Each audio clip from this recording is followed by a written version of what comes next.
and gentlemen, the 45th and 47th President of the United States, Donald J. Trump. And I'm proud to be an American, where at least I know I'm free.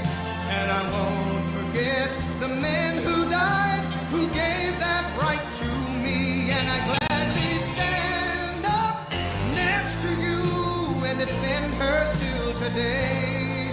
'Cause there ain't no doubt I love this land. God bless the USA.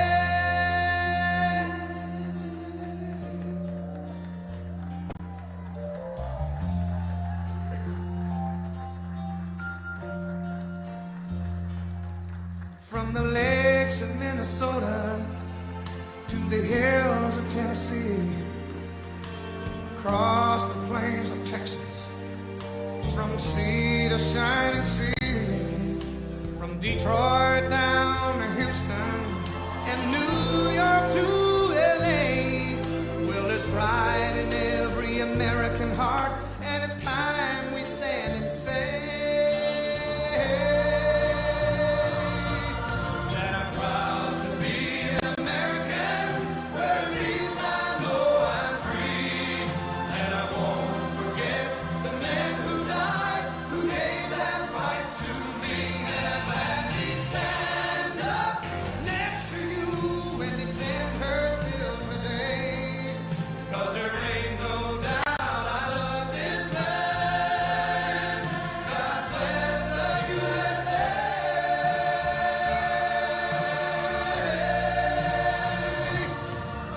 And I'm proud to be an American, where at least I know I'm free.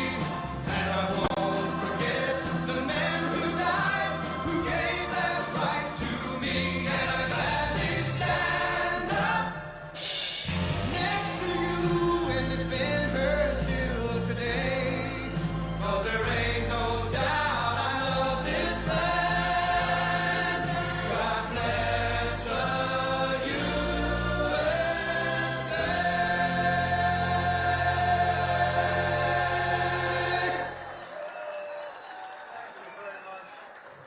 Thank you very much. What a place I've been here before. When we spoke with you before, who knew it was going to turn out this well, though, really?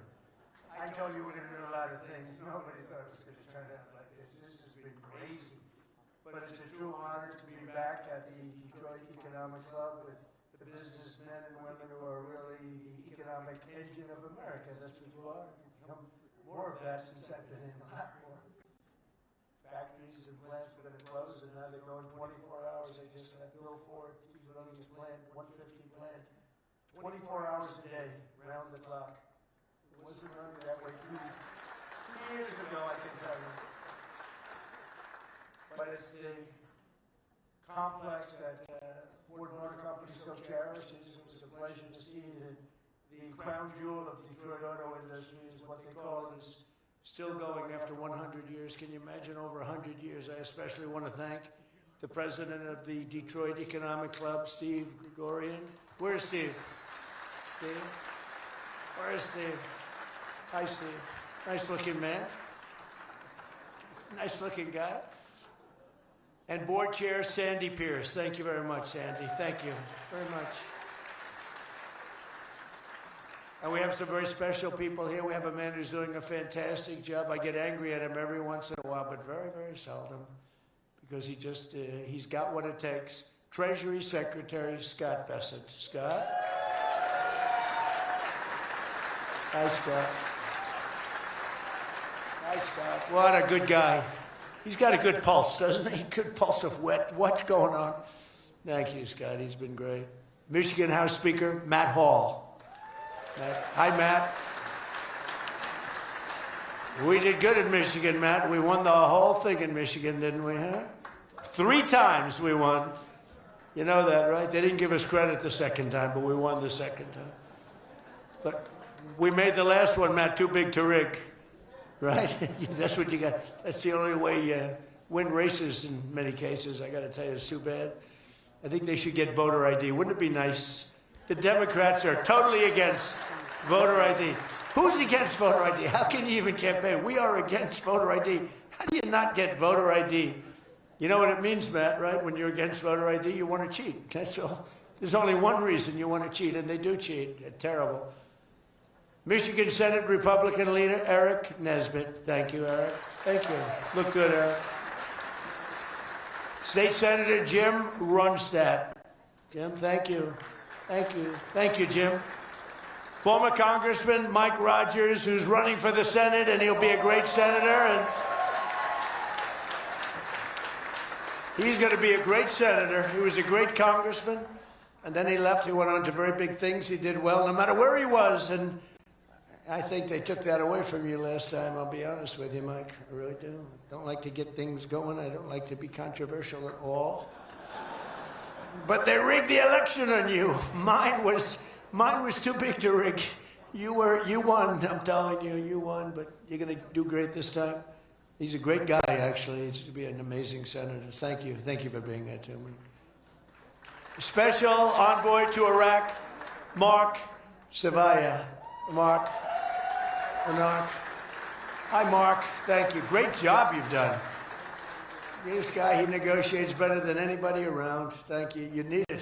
With Iraq, you need it. You need to be a good negotiator, Mark. I also want to thank Michigan's great congressional delegation. They're amazing. That's been back in Washington due to a very important vote that's coming up. They had a choice. Sir, we want to be with you, but if we're not with you, we're going to lose. But we'll still be with you. I said, no, I'd rather have you win. Don't worry about it. So we're going to win the vote. Representatives Lisa McClain, Jack Bergman, John Molinar, Bill Heisinger, Tim Walberg, John James, and Tom Barrett. They're great people, every one of them.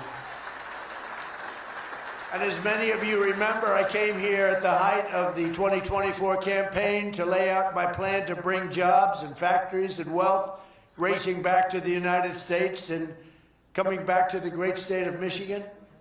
And just a few weeks later, the people of this state and the voters all across the country endorsed that vision in a landslide victory. We won everything. We won all 7 swing states. We won the Electoral College 312 to 226. We won the popular vote by millions and millions of... Oh, it's so nice to win the popular vote. I won the popular vote all 3 times, too, but we're not going to get into that. But the first time they said I didn't win the popular vote, but I won the Electoral College. So they always said, while he didn't win, this is the way I got introduced every time. While he didn't win the popular vote, he won the Electoral College, you know. So this is the way I was introduced for 4 years. And guess what? We said, I'm going back, we're going to win and we won the popular vote by a lot. So they can't say that crap anymore. And the thing that was most impressive, we won 86% of all counties in America, 2,700 to 525. Think of that, 2,700 to 525. And that's why when you look at the maps on Republican, Democrat, with red being Republican, as most of you know by now, I think. Every once in a while you see one with that reversed. I said, why would you do that? Well, we think it looks better. I said, look, red is Republican. Let's not try and change the voters' minds on things. Just do it that way. And the map was virtually all red. That was about the counties. That was the 2,700 to 550, I think is the exact number. Most importantly, we won a historic mandate to make America great again. And this is what we're doing. We're making America great again like never before. And now, after less than 12 months in office, this is the easiest speech to make. I have great people, and all I'm doing is spewing off what the hell we've done. Even Venezuela wasn't too bad, was it, huh?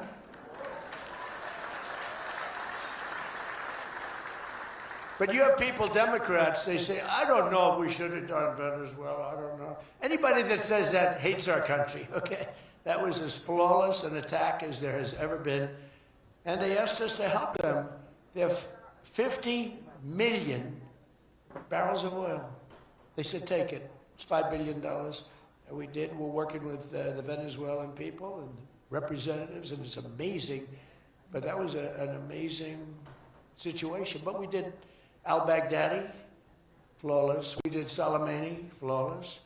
We did the Iran nuclear attack where we wiped out their nuclear capacity, which would have been very bad. You wouldn't have peace in the Middle East, flawless. We did them all flawless. I want to keep it going that way, too.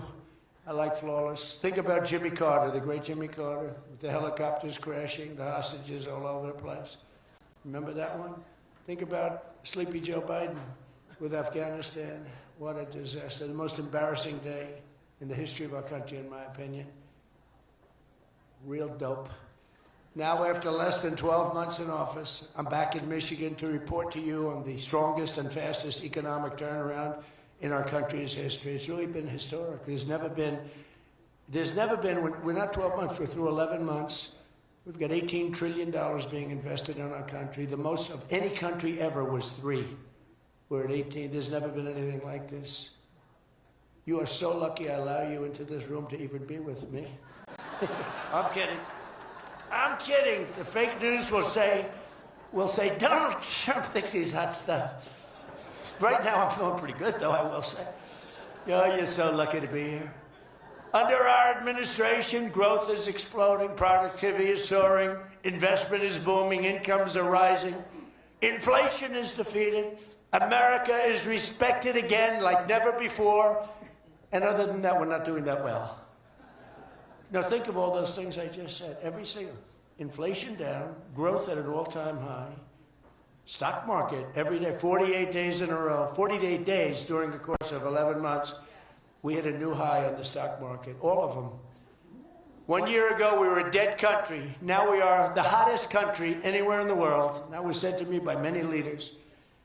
By almost every metric, we have quickly gone from the worst numbers on record to the best and strongest numbers, the most dynamic numbers, and an economy that is far ahead of even my optimistic. I had a very optimistic schedule, I thought. I didn't think it was, but people said it was very optimistic.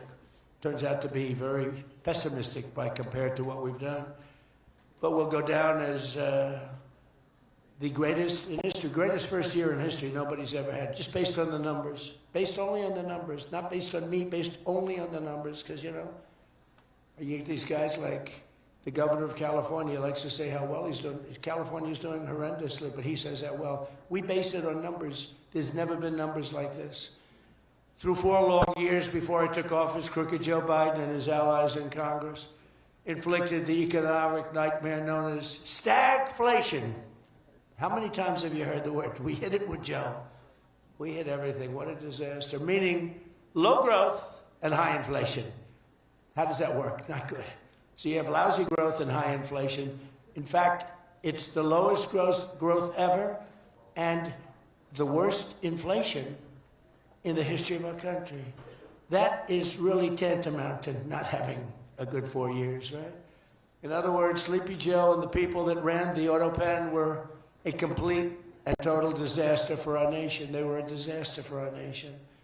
Had they won the election less than 1 year ago, we would have been, as I've often said, Venezuela on steroids. Now I'm Venezuela's biggest fan. We're working with them, but they came down from a very high number to a disaster, a disaster.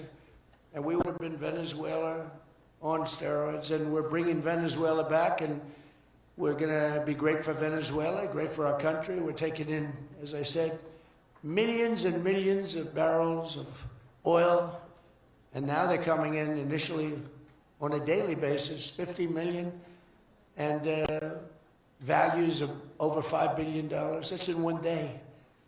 Just think of it, the biggest ships in the world can take 1 million barrels. The biggest ships in the world take 1 million. We have 50 million barrels. We need 50 of the biggest ships in the world just to get it out. We're bringing it in to be refined. It's an incredible feeling. It's great. Winning is a good thing. We're going to work with Venezuela. We'll make that country very strong again. We'll get oil prices down even further. We have it down at about a 6-year low, 7-year low, but we're going to get it down further. Joe Biden gave us a colossal stagflation catastrophe, but my administration's rapidly and very decisively ended that. We have quickly achieved the exact opposite of stagflation, almost no inflation and super high growth. So we have the highest growth we've ever had. Think of that. The highest growth we've ever had, and we've only been there 11 months. Think of what we can do for the rest of it. But do we have wood around here? I want to knock on a little wood. They have one little, everything's plastic nowadays. It's very tough. Now we have the greatest growth, and we have, inflation way, way down. But we inherited terrible growth, and we inherited the worst inflation in the history of our country. The fake news would say 49 years. So when I say the history, they give me a lot of time, but I believe it's the history, but let's say 49 years. Would you say 49 years is okay, right? It's pretty bad. What do you think, Mr. Senator, Mr. Future Senator? I'd say 49. What sounds worse, 49 years or history? I think 49 years almost sounds worse. Maybe I'll just use it and I won't argue with these people. As of this morning, core inflation for the past 3 months has been just 1.6%. The numbers we just announced just before I came on stage. And GDP is smashing expectations with the fastest growth for this country in many years. The fourth quarter is projected at 5.4%, and that's despite the Democrat shutdown where we lost at least 1.5 points. The Democrat shutdown, we would have had close to 7. Think of that, close to 7. They were projecting too. The fakers were projecting too. And if we keep deregulating and adding more capacity, like I saw today at Ford, and if we don't raise interest rates every time good news is mentioned. In the old days, I'm probably old. I used to be up at these lecterns and I'd say, I'm younger than pretty much everybody in the room. Now I say I'm older than pretty much everybody in the room. I like it the other way better, actually. But you're too young. But in the old days, when you had good numbers, interest rates would go down. When you had good numbers, the market would go through the roof. That's the way we're going to make it again. That's the old-fashioned way. That's the right way. Today, if you announce great numbers, they raise interest rates to try and kill it. So you can never really have the kind of rally you should have. What happens and what we want, we're going to have a lot of great months, a lot of great quarters. I want the market to go up.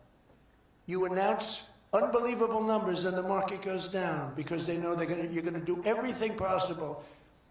In the Fed, we have a real stiff in the Fed, but that's for another day. But they raise rates. So everyone says, oh, they announced great numbers. It's great, great, great. And the market goes down because they immediately raise rates. No. When the market goes up, they should lower rates. You want to see 20% and 25%? You want to see what we can do? We've got to go back to an old standard.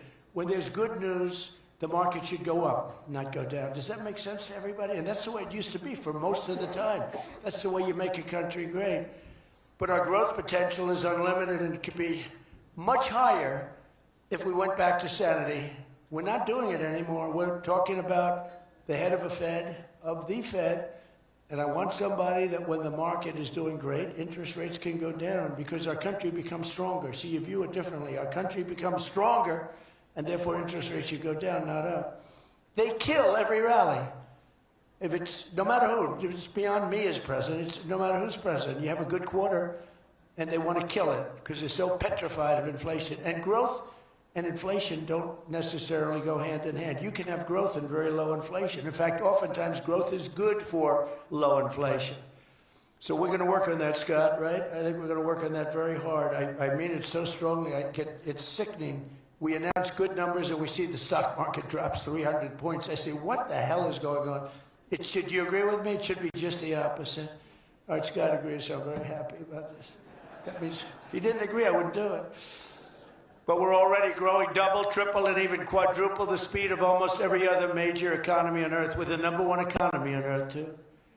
And the results are in, and the Trump economic boom is officially begun. It's really begun almost from the beginning. Almost begun, if you look at it, really from November 5th. On another metric, just before the election, it was almost impossible to get people to join the military. We had the worst enlistment in the history of our country, the worst. You couldn't get people for the Army, the Navy, the Air Force, the Marines, Space Force, the Coast Guard. You couldn't get people. And since right after the election, but especially since after January 20th when we took office, we have now the strongest enlistment we've ever had in the history of our country. We've never enlisted people so quickly, so easily. And we enlist by merit now. We won a Supreme Court case that said you hire by merit. You go to college now by merit. Everything's by merit. Our country became great because of merit. And we have done some job. But think of it, a year and a half ago, we had the worst enlistment in history, and now we have the best enlistment. Things like that don't happen. You might go from the bad enlistment to okay, but you don't go from the worst in history to the best in history. But that's what we've done, every one of them. And that includes police and firefighters. It was very hard to get police. It was very hard to get firefighters, and now everybody wants those jobs. In 4 years of Biden, they secured less than $1 trillion of new investment in the United States. So 4 years, less than $1 trillion. In less than 1 year, I've secured commitments for over $18 trillion from all over the world, the most ever for any country.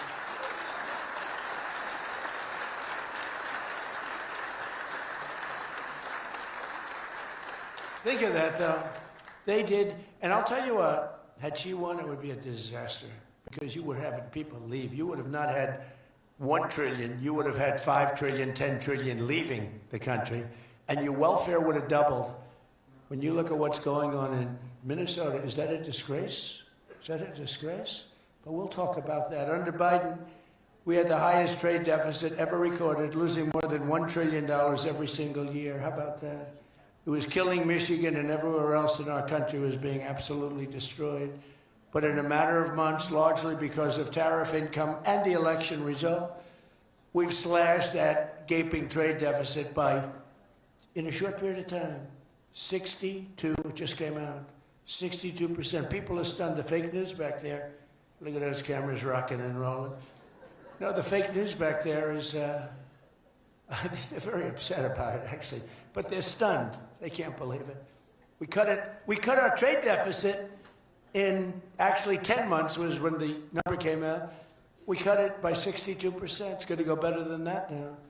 The stock market is now the highest in history since the election. We've set all of those records, and I think an all-time record that's so important to me because so many people have them is boosting 401ks and retirement accounts for millions and millions of Americans, people that are in the police departments, the fire departments, people that are construction workers. A policeman came up to me recently, a nice guy guarding me. He was a perfect guy to guard me. He was a massive guy, big, strong guy. He said, "Sir, you made me look so good in front of my wife. My wife thought I was a horrible investor because every time I invested, we lost money.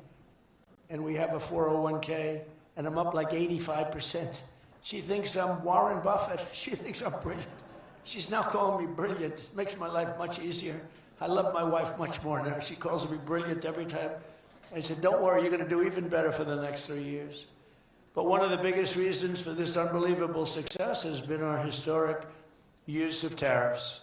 It was the tariff that made America strong and powerful in past generations, and then we got off it and we went to the income tax system. Great going, fellas. You know, we were the strongest in 1887, relatively speaking. That was around the McKinley time, Teddy Roosevelt and some others, but we were really strong. It was all tariffs. And I know what happened. Some of these countries got together and they say, "Hey, convince the United States that it's no good, the tariff system is unfair to us." And so some genius, I know who, I don't want to get into it, but some genius said, "Oh, let's go to an income tax system." So instead of foreign companies and countries paying everything, the people started paying. And then after that, you had a depression, but that was a long time. That was in like 1913, you had the tariff switched into income tax. And then in and they like to blame tariffs. You ever notice they blame tariffs? No, they brought tariffs back in 1932. They brought them back to try and save the sucker.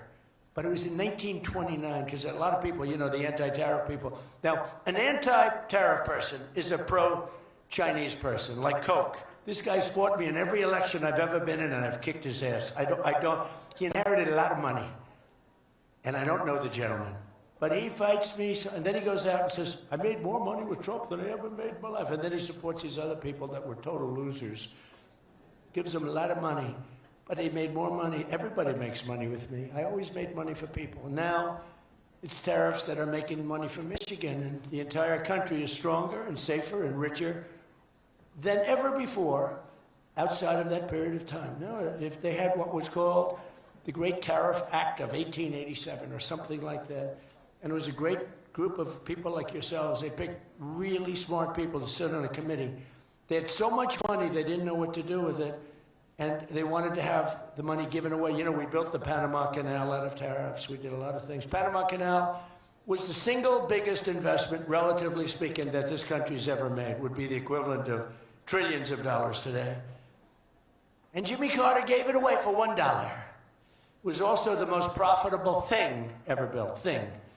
In other words, like buildings or casinos or anything, the most profitable thing ever built was the Panama Canal.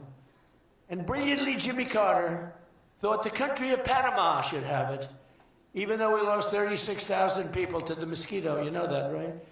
To the mosquito and a certain snake, which was not a very nice reptile. This was a brutal reptile. You got bit, it was over. It was just saying, bye-bye, everybody. We lost 36,000 people. Malaria, the mosquito, and the snake.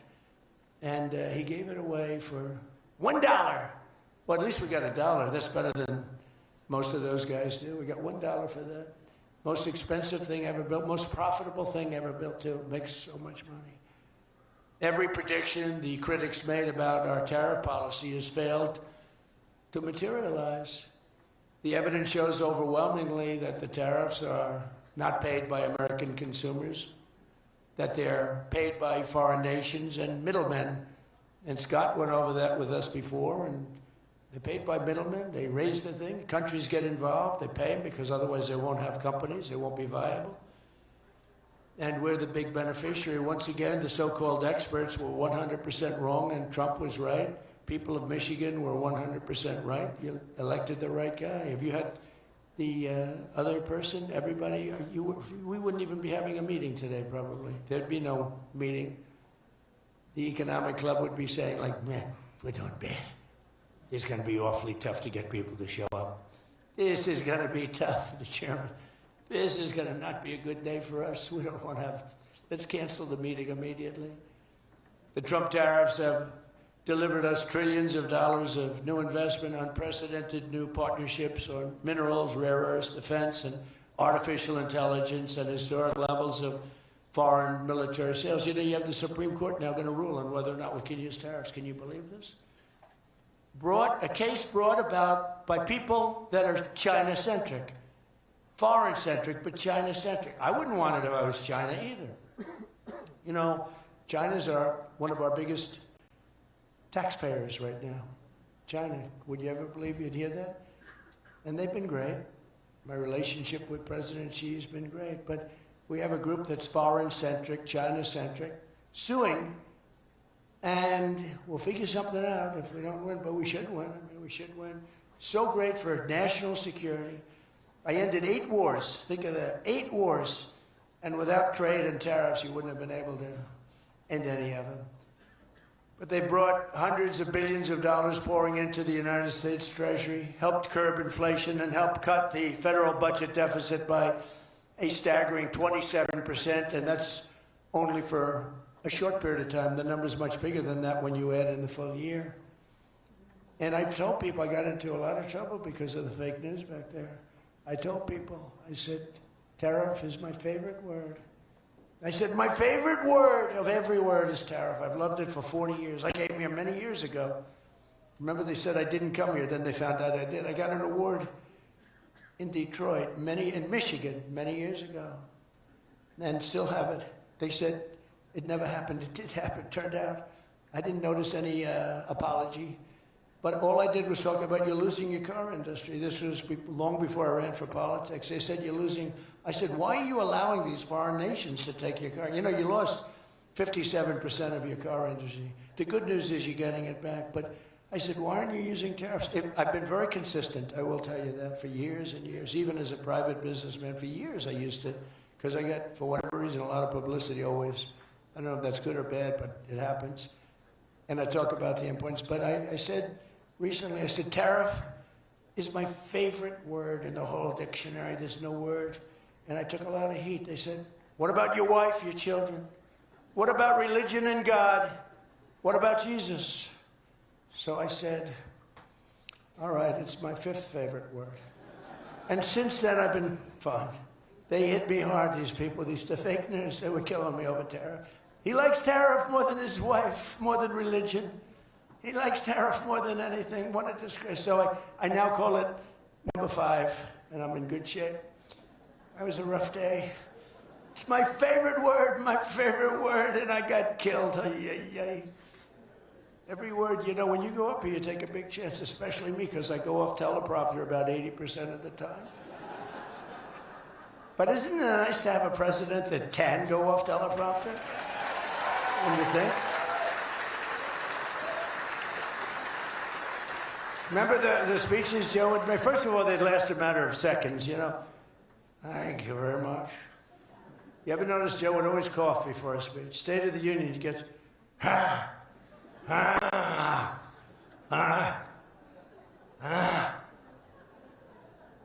ladies and gentlemen. And then it would be like very short. Although the one time they had him spruced up pretty good, remember? He was high as a kite. He was floating, he was up there way up. That was a bad speech. But, hey, you got through it, you know? You got through it, if you call it getting through it.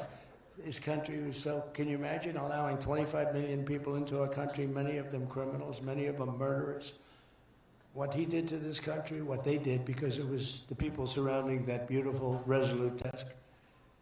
But just as I promised you that I've imposed a 25% tariff on all foreign automobiles, I'm standing up for the American auto worker like no president has ever stood up before. You know, those tariffs are keeping the foreign auto workers. Now, if they want to come in and build a plant and hire you and hire your friends and your neighbors, that's great. I love that. Let China come in, let Japan come in. They are. And they'll be building plants, but they're using our labor. U.S. auto factories are now seeing more than $70 billion of new investment. Think of that. They were leaving. They were all going. They were going in the opposite direction. Now they're pouring back. It's the greatest. Nobody's ever seen anything like it. And much of that money is coming right here to the car-making capital of the world, Detroit. You lost, I mean, so many places. Since I took office, Ford has announced it will invest $5 billion across its Michigan and Kentucky plants, creating 4,000 new jobs. GM is moving production of the Chevy Blazer and Equinox from Mexico right back here to America. Right? Is my favorite auto worker here by any chance? You know who I'm talking. What happens? Where's Brian? Brian, oh, I see. He made some cash. He's after Florida. Oh, he's been very disloyal to Detroit. We're going to have to. He is such a great guy, right? Man, that guy fought for me when it wasn't the popular thing to do. He fought for me from day one. Well, you tell him I said hello to him, all right? That guy, he got it. 4 years ago, he got it, right at the beginning. He understood it better than anybody, better than the great economists. They had no clue.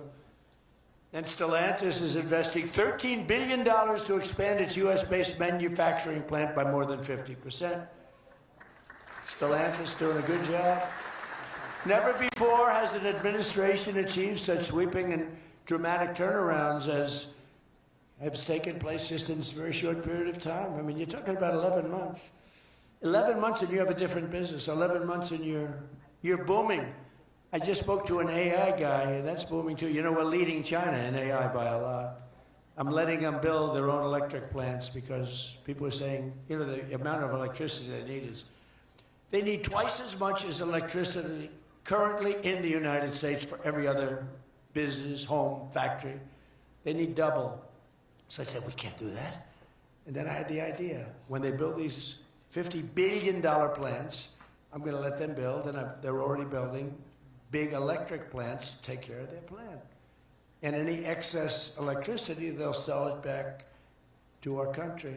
It's an unbelievable, and therefore, we're going to build, I think if they really add it, you know, you hear how much, and I have great respect for China, but you hear they're building a lot of electricity, but we are too. But we're having it built privately. They're going to own their own electric. They're becoming their own electricity producer.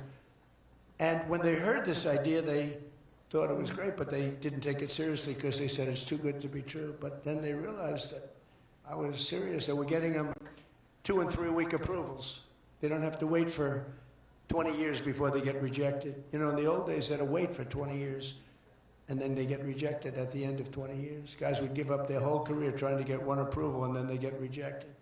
In every aspect of our agenda, we're putting America first, and nothing will stand in our way. Nothing's going to stand in our way. Nothing. So one of our top priorities in this mission is promoting greater affordability. Now, that's a word used by the Democrats. They're the ones that caused the problem. The one thing, they stick together. They don't have some of the people that we have. I don't know, it's a genetic thing. It's something in the blood. We got some real losers, mostly great, but I wouldn't use the name Romney because I'm in his sort of territory, but so I would never use that name. But, all right, I'll use it. They don't have a Mitt Romney that votes against everything. They don't have a Rand Paul that votes against everything. I got him elected twice. He was a stone-cold loser. I went to Kentucky where I won by a lot. I did a rally for him. Then I did another rally, he won. Then I went the second time, he won. Then he votes against all the time. It's just crazy, I don't get it. Then you have Lisa Murkowski and you have Susan Collins, disasters. And you had a gentleman from Indiana that I don't believe it, Todd Young, he voted against. And you'd say, why are you voting against? They can't give you an answer. They're unable to give you an answer. It's like, why are they against the attack on Venezuela? They're against the attack after they found out it was the most successful attack, probably the most talented, most brilliant tactically attack that we've had maybe in 100 years. And they're against it. Why? It's one thing if the attack failed, I'd probably do that too, a change. I'd be in favor, then if it failed, I'd say, I told them not to do it. That's what they did.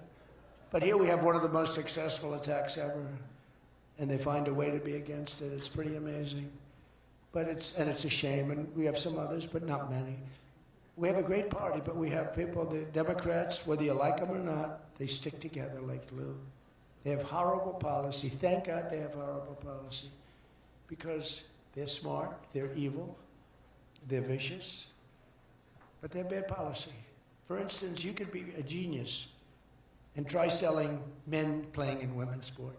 You could be a genius, try selling transgender for everybody, open borders, let the world come in, let the world's prison population come into the United States, including all of the murders, 11,888. That's what we're trying to get out of Chicago and Minnesota and these places.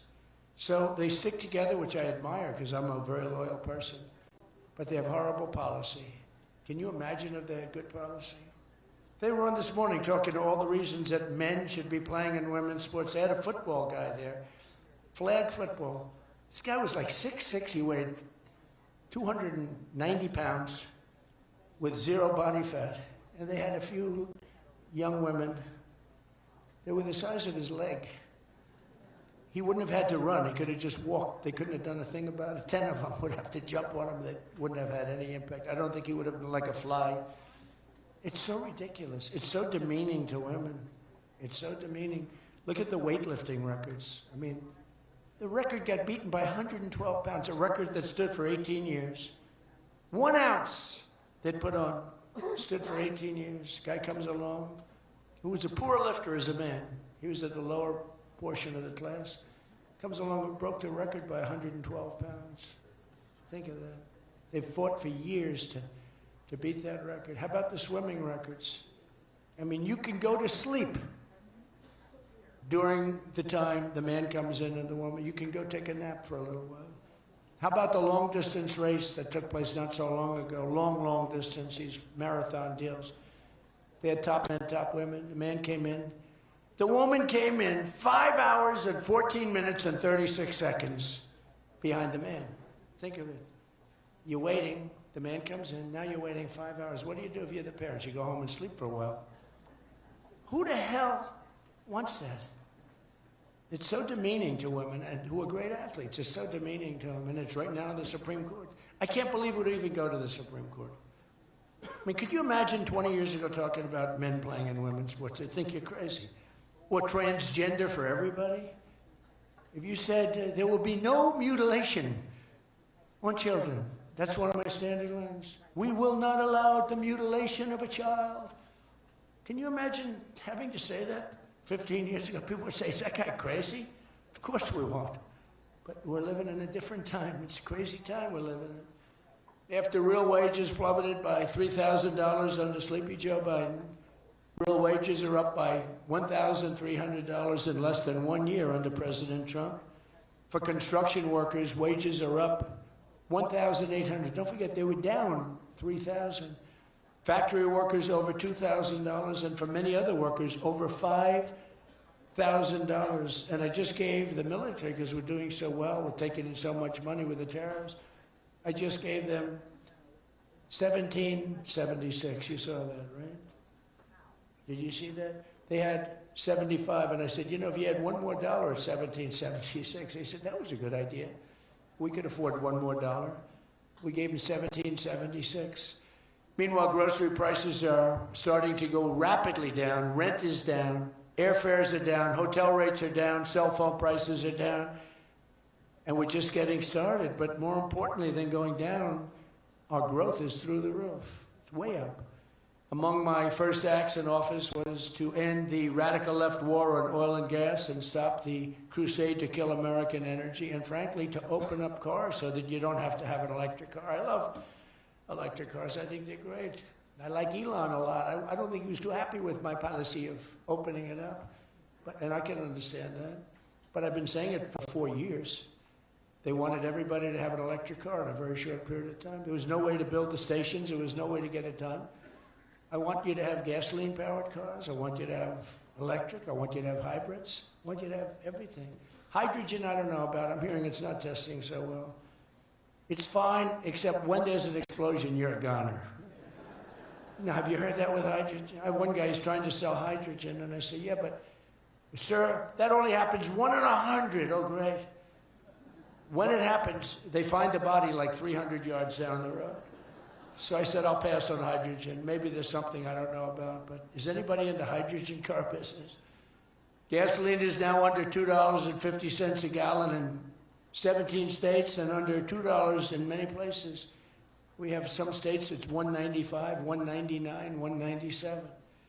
As we speak, these are gas stations, and think of that. We have gas stations in the Detroit area where you can fill up for less than $2.30 a gallon, whereas 2 years ago it was $4.50, and in many places it was way over $5. Think of that, $2.30. You see it. That's like a massive tax cut, which we gave you under the great big beautiful bill, by the way. No tax on tips, no tax on Social Security, no tax on overtime. And with our extremely successful operation in Venezuela earlier this month, that number soon is going to go lower because we're going to have a lot more energy. We're going to have a lot more, as opposed to a country that's going to be totally shut down, no fuel, no gasoline, and it's, you know, they say it's got more than Saudi Arabia. Who knows? Got a lot. And by the way, to all Iranian patriots, keep protesting, take over your institutions if possible, and save the name of the killers and the abusers that are abusing you. You're being very badly abused. If the numbers are right now, I hear 5 different sets of numbers. I hear numbers, look, 1 death is too much. But I hear much lower numbers, and then I hear much higher numbers. But I say save their names because they'll pay a very big price. And I've canceled all meetings with the Iranian officials until the senseless killing of protesters stops. And all I say to them is help is on its way. You saw that I put tariffs on anybody doing business with Iran. Just went into effect today. And I say, make Iran great again. You know, it was a great country until these monsters came in and took it over. And it's all very fragile. What would have happened to us? I'm telling you. If I didn't win this election, what would have happened to us? In the coming weeks, I will be laying out even more plans to help bring back affordability. And again, remember, that's a fake word by Democrats. Prices were too high. They caused the high price. They never want to talk about affordability. They always go, this is an election about affordability. I say, they caused it. But they're good at that stuff. They're good at that stuff. They're fake. And they're good at that stuff. It's an election about high prices that was caused by the Democrats and that I brought down a lot. And remember, when you see energy coming down like I brought it down and gasoline coming down, that brings everything else down. It's so much bigger than any other factor. When gasoline gets to be $1.99 a gallon, everything comes down. The donuts come down, the truck that delivers the donuts, the stove that makes the donuts, the whole thing, it all comes down. And it's coming down much faster than anybody can even believe. And remember, though, I always say, because, you know, normally when that goes down, the world comes down. That's the bad way of bringing it down. Our growth is through the roof. So I always want to say that whenever I say prices are coming down, but our growth is going way up. Two beautiful events, the exact opposite of the Biden administration. As part of those efforts at Davos next week, I'm going to provide much more detail about our housing policies so that every American who wants to own a home will be able to afford one. We have some great things happening with housing, as you know. You saw the $200 billion buy-in on bonds and mortgages.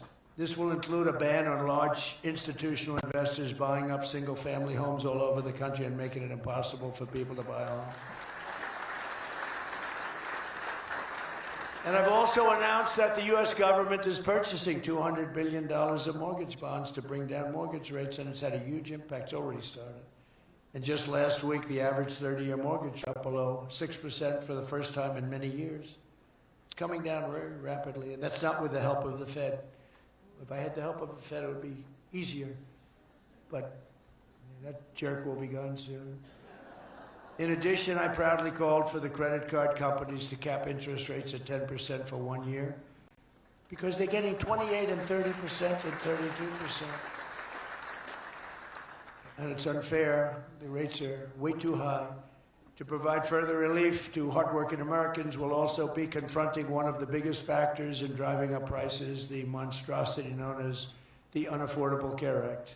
You know what that is, right? It's Obamacare. It's a great name, Unaffordable Care Act. Nope. Did anybody ever think of that one before? It's true. It's the Unaffordable Care Act. Obamacare was a gift to make health insurance companies rich at the expense of the American people. In particular, the so-called enhanced premium tax credits were a corrupt payoff to the insurers, whose stock prices went up more than 1,000% after Obamacare was signed.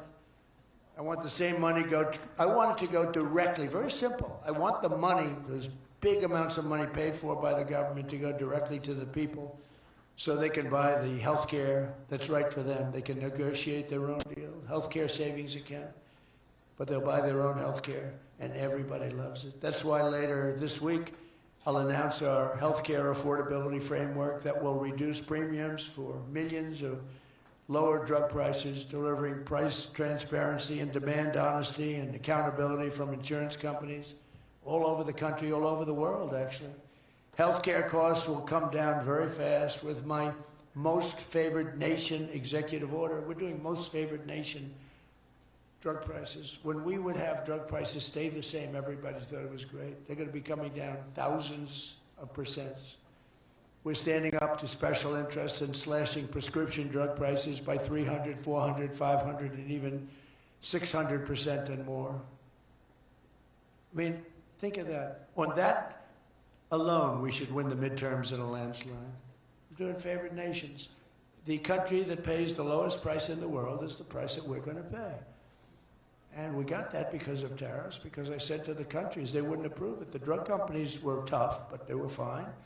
But they said the countries will never do it because you have a pill that sells for $10, you have to sell it for 20 or 30, so you'd have to double or triple the price of their health care there for prescription drugs. Ours would come down from $130 to 20.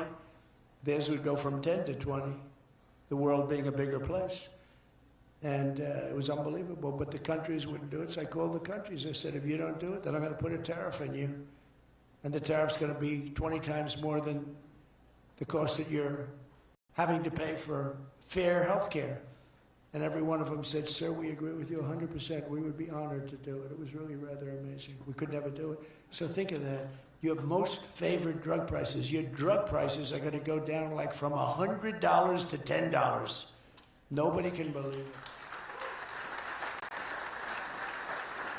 And we can't get the fake news to write about it. It's the biggest thing to happen in medicine. It's the biggest thing to happen in healthcare. And I cannot get the New York Times, I cannot get anybody to write about it. When we got it done and we announced it, it was on a page way in the back of the New York Times. Same with others. They don't want to talk about it. You know why? Good. It's the biggest thing to happen. Over the past 12 months, almost every promise I made to you right here in 2024 has been kept. I've kept all my promises and much more. I mean, I've given you much more than I gave you promises, and I produced much more than I said I was going to produce. I gave you the largest tax cuts in American history, cutting taxes across the board in the great, big, beautiful bill. And as I told you, I mean, who would have gotten you no tax on tips, as I said before? No tax, I said over and over again, no tax on overtime, no tax on Social Security for our seniors. Any senior should be voting for it. It's because the Democrats won't do this. It doesn't work for them. And we also made interest on car loans fully tax deductible, so that when you go out and buy a car, if you have a mortgage or you get a loan on a car, you're allowed to deduct interest for the first time ever. That's never happened before. But only for cars that are stamped with the beautiful words, made in the USA. In other words, we're only letting that take place if the car is made like in Detroit or in the USA. Our tax cuts also provided 100% bonus depreciation on all new equipment and capital investments, meaning that for any manufacturer looking to bring production back to America, you can write it all off, everything, not in 38 years, not in 44 years, in 1 year. You write the whole thing off in 1 year. That's the biggest thing. I think that's the biggest thing. That's the big job producer. And I've cut an unprecedented number of burdensome regulations. We're number one in the history of our country in cutting regulations. I promised to cut 10 old regulations for every one new regulation. So if we put on a regulation, the only way I'll allow it to happen is if the secretary, like Scott Bessent, cuts 10 old regulations. But instead, last year we actually cut 129 regulations for every one that we put in. Think of that. So nobody's ever cut regulations like I have. I terminated the insane electric vehicle mandate and ended the war on internal combustion engines. Once and for all, those engines were gone. And some people like them. And if they like them, great. And if they like electric, if they like any form of propulsion, any way you want to propel your car is okay, except for a couple of them, as I discussed. I permanently stopped Joe Biden's ridiculous CAFE standards. You know what the CAFE standards are? They're standards that make it impossible for you to build a car affordably. They make it impossible for a car to really work right. The CAFE standards sound so nice. The CAFE standards, it's environmental standards that are impossible to meet. And we're canceling the EPA's absurd tailpipe emission standard, one of the worst ever. And I revoked the California emissions waiver to stop San Francisco communists from regulating automobiles all over our nation, all over our world. Boy, I have done so much for the car industry, guys. Nobody thought it was possible to do this. And that's why your industry, and not everybody's in the car industry. How many people are in the car industry in this room, in one way or another? That's a lot, relatively. It's not bad. Another urgent priority for bringing down the cost of living is to stop the colossal fraud that is bleeding American taxpayers absolutely dry. The fraud being committed by the Somali population in Minnesota. Have you heard of them? They were lovely people. Is monumental. And California, Illinois, New York, and others are just as bad. Our country has been losing over $500 billion to fraud every single year, but those days are over. We have the best group you've ever seen assembled going after fraud. In Minnesota, we're cracking down on the Somali scams, ending the brazen and shameless theft of taxpayer dollars. Well, it's going on in Maine, too, with Somalis. You know, and they don't take our ships anymore. You know why? We hit them with the same missile that we used to hit the drug dealers coming in with the boats. You know, we have drugs coming in by sea down 97%. You've seen that? And we're trying we're really trying hard to find out who the hell is the other 3%. But we have them down 97%. And we're going to start hitting them by land, too. The hard part is done. By sea, nobody's coming. It hasn't been great for the fishing industry, however. Those that have a fishing boat, they're having a hard time getting customers. But you can't have everything. Nobody wants to go on boats.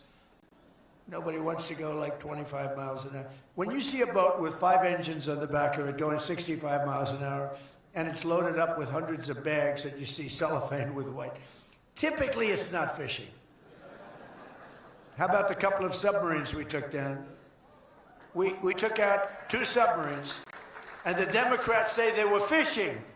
No, they were submarines. They were actually, they build a very fast, it's a drug-carrying submarine. They have a lot of money.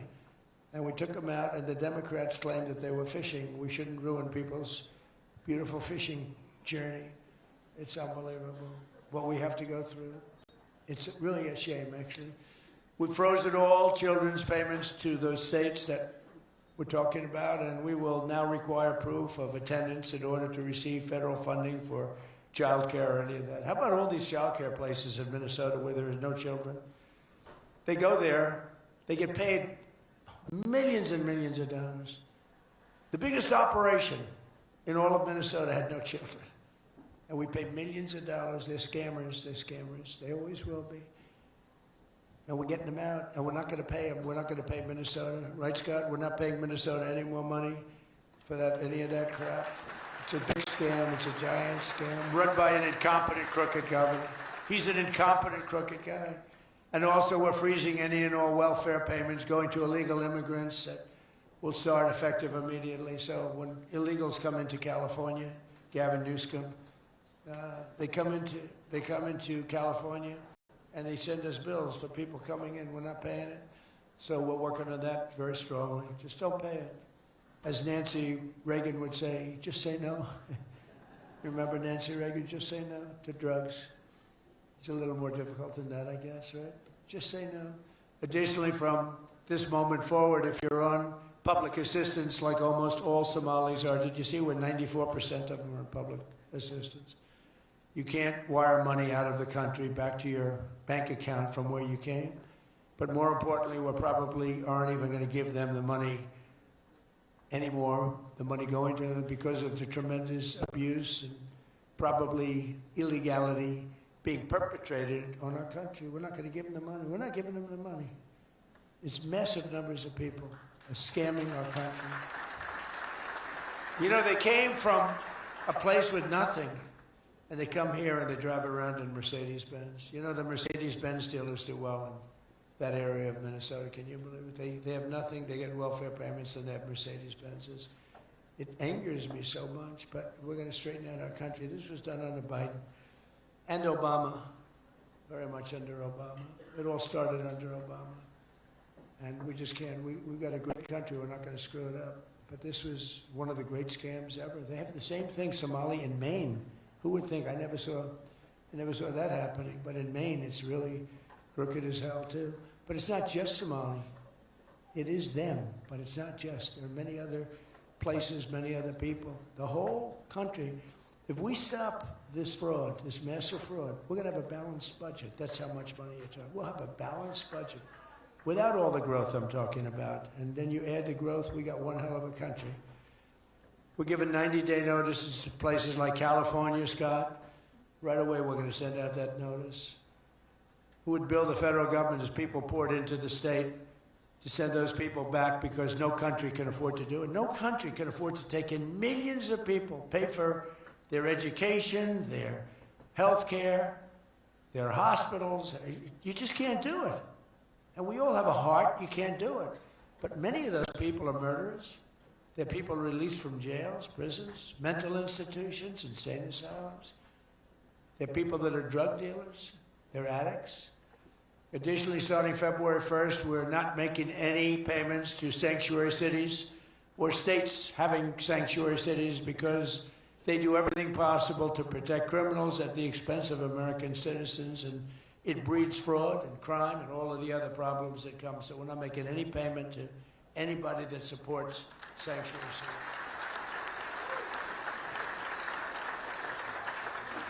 We have also suspended nearly 8,000 SBA loans, Small Business Association loans, to suspected scammers in Minnesota, of which there are many. It's a great state. It was a great state. Now it's getting destroyed by that stupid governor. What a stupid guy he is. But he's a crook. I mean, he's an incompetent guy, but he's a crook. He allowed this to go. You can't have corruption on a scale that nobody's ever seen before, and you're sitting as a governor and you don't know what's going on. It's impossible, even though he's a stupid guy. We're investigating large-scale visa fraud And the Department of Justice has already charged nearly 100 people in criminal conspiracies in Minnesota. They're all over the place.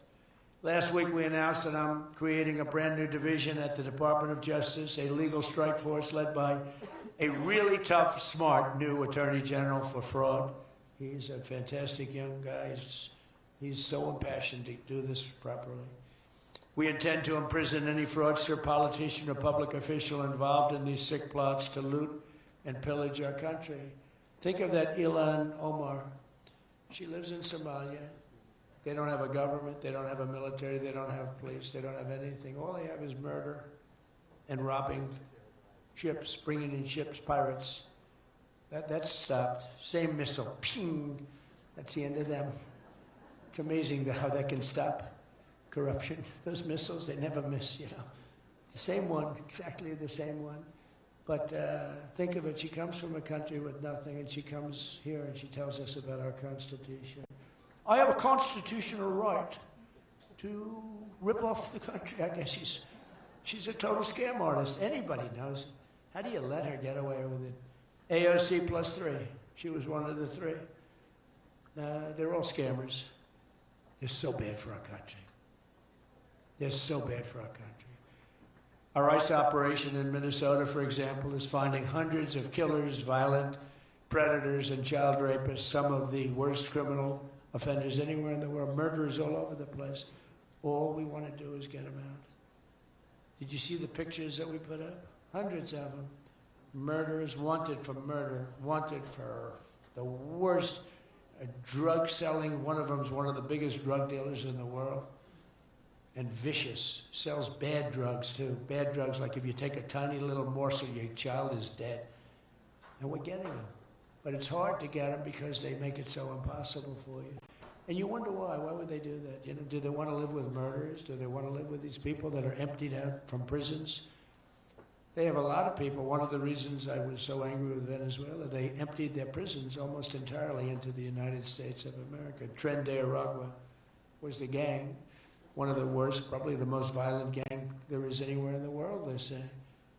We're getting them out. We've got a lot of them out already, but we're getting them out. We're also going to revoke the citizenship of any naturalized immigrant from Somalia or anywhere else who is convicted of defrauding our citizens. We're going to get them the hell out of here, fellas. And if you come to America to rob Americans, we're throwing you in jail and we're sending you back to the place from where you came. We're throwing you right in jail. And they know it, too. And one of the reasons they're doing these fake riots, I mean, they're just terrible. I mean, you see it's so fake. Shame, shame, shame. You see the woman, that's all practice. They go practice. They go to areas, they take hotel rooms, and they all practice together. It's a whole scam. We're finding out who's funding all this stuff, too. We pretty much know.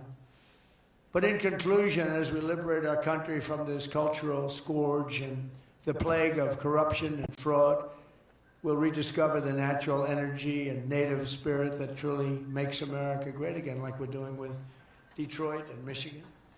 If we get rid of fraud and do our job properly on the trillions that are being extorted out of our country from corrupt and incompetent governors like Gavin Newsom, J.B. Pritzker, and Tim Walz, we will very soon have a balanced budget, and that's the kind of money that we're talking about. We're talking about massive amounts of money. Our country wasn't built by people who tried to lie and cheat and scam their way to success. It was built by legends like Henry Ford, Henry Dow, Thomas Edison, the Kellogg brothers, Alfred P. Sloan, the founder of General Motors, men who lifted up American workers and strengthened our nation beyond even belief. And we're doing the same exact thing right now. I think we're doing it even better. This is the fierce spirit of patriotic free enterprise that we're now unleashing once again. We are unleashing it like maybe never before. Together we have turned the page forever on the failed left-wing model that makes our America poor, desolate, and makes people feel sorry for us. That's what we had. We had a country where our leader was laughed at and our country was scorned. We had a country that was laughed at. They laughed at us. 2 years ago, they laughed at us. They thought we were fools. They thought we were stupid people. Now we're seeing that they're not the smart ones, we are. But we have a great America, and we're going to enrich it. And foreign nations, foreign migrants, criminal fraudsters, and corrupt politicians are not going to play a role anymore. They're going to be in jail. Under the Trump administration, we're reclaiming America's dignity, rebuilding America's wealth, and we're putting the productive, hardworking American citizen at the center of every single thing that we do. They were the ones that built America, and they will build it up again, and that's what they're doing at levels nobody thought was possible. So today, after less than 1 year, our border is secure. Remember, they talked about the border, how bad? In 3 weeks, I didn't go to Congress. I said, secure our border. And they did. Remember Biden, he said, I have to get approval from Congress. Had nothing to do with Congress, had to do with respect. Our spirit is restored. Inflation is stopped. Wages are up. Prices are down. Our economy is booming like I think you'll see soon, like never before. Our military is strong and unprecedented. I rebuilt our military in my first term. Our workers are thriving, and our auto industry is returning to the country where we all began and where it all began, and frankly, a country that we love. The United States is winning again, and we're rapidly making America and the great state of Michigan greater and more prosperous than ever before. I want to again thank the Detroit Economic Club. You do a fantastic job, so respected. God bless you, and God bless America. Thank you very much, everybody.